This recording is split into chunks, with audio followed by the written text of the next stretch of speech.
आज आहे वीरांचा पाडवा आणि आम्ही चाललो आहे ते बघायला, म्हणजे वीर नाचतात. तर प्रत्येकाच्या रूढी परंपरा ह्या वेगवेगळ्या असतात. तर आमच्या इकडे होळीच्या दुसऱ्या दिवशी, धुलीवंदनच्या दिवशी वीर नाचवले जातात. तर हे बघा, इकडे बघताय तुम्ही, तर याला डसनडुकरी बोलतात, कोणाकोणाकडे काहीतरी वेगळे बोलतात.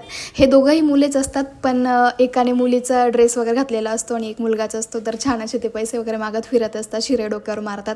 लहान मुलं खूप त्यांना घाबरतात, पण खूप सारी मज्जा येते. आणि सिन्नरमधलं सर्वात मोठं जे मंदिर आहे, गणपती बाप्पाचं मंदिर, ग्रामदैवत भैरवनाथाचं मंदिर, तिकडे सगळे लोक जमतात. सिन्नरमधले छोटे छोटे मुलं असे वीर बनलेले असतात. खूप छान, तुम्हाला व्हिडिओमध्ये पुढे बघायलाच भेटेल. प्रत्येकाच्या गावामध्ये वेगवेगळी रूढी आणि परंपरा असते. सो तसंच आमच्या इकडे पण आहे. तर खूप छान अशी मज्जा येते आणि आम्ही तेच बघायला गेलो होतो. खूप मस्त वाटतं. मी तुमच्यासोबतही शेअर करते व्हिडिओमधून, तुम्हालाही आमच्या इकडच्या वीरांची मजा घेता येईल. सो बघत राहा आपला पूर्ण व्लॉग.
त्यानंतर मग आम्ही गवळी बाबाच्या मंदिरात गेलो. भैरवनाथाच्या मंदिरासमोर नाचून झाल्यानंतर मग गवळी बाबाच्या मंदिराच्या तिथे येतात नाचण्यासाठी.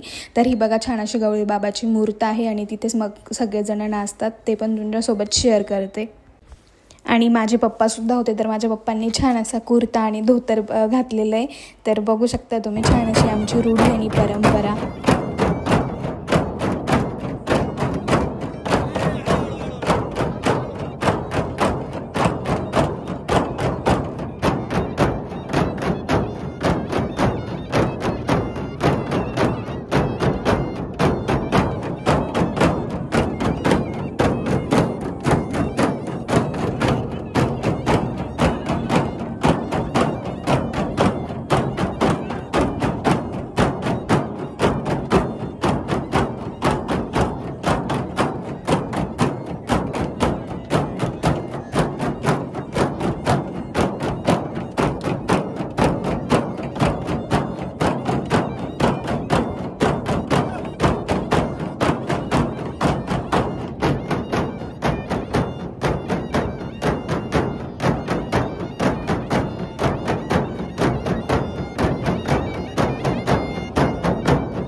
मला सलोनी माझी फ्रेंड आणि हर्षदा भेटली आहे आणि सलोनीचा मुलगा वीर बांधला होता बघा.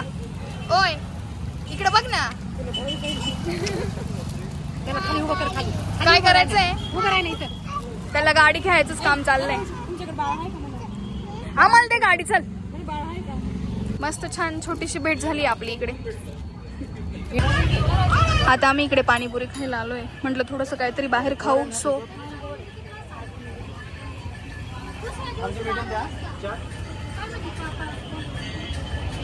काय वाटतंय आपण असं धावपळ करत आलोय. पाय दुखले चालू तर आता आम्ही इकडे छान अशी पाणीपुरी घेतली आहे. बघू शकता. मजा घ्या पाणीपुरीची. पाणीपुरीची मजा पण किती वेटिंग खूप गर्दी होती ना त्याच्यामुळं. आमची पाणीपुरी तर खाऊन झाली पण आमचं मन नाही भरलं तर आता आम्ही दाबेली खायला आलोय. काय वाटतंय आई? काय मी दाबेली पण कशी नाही छान असणार आहे दाबेली.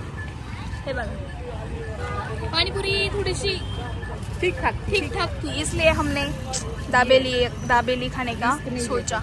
त्यानंतर मग आम्ही घरी आलो. तर घरी आल्यानंतर आमच्या घरासमोर पण वीर येतात आणि तिथे पण थोडंसं नाचतात आणि मग आम्ही त्यांच्यावर शाल वगैरे नारळ देतो त्यांना. तर असं काय करतात.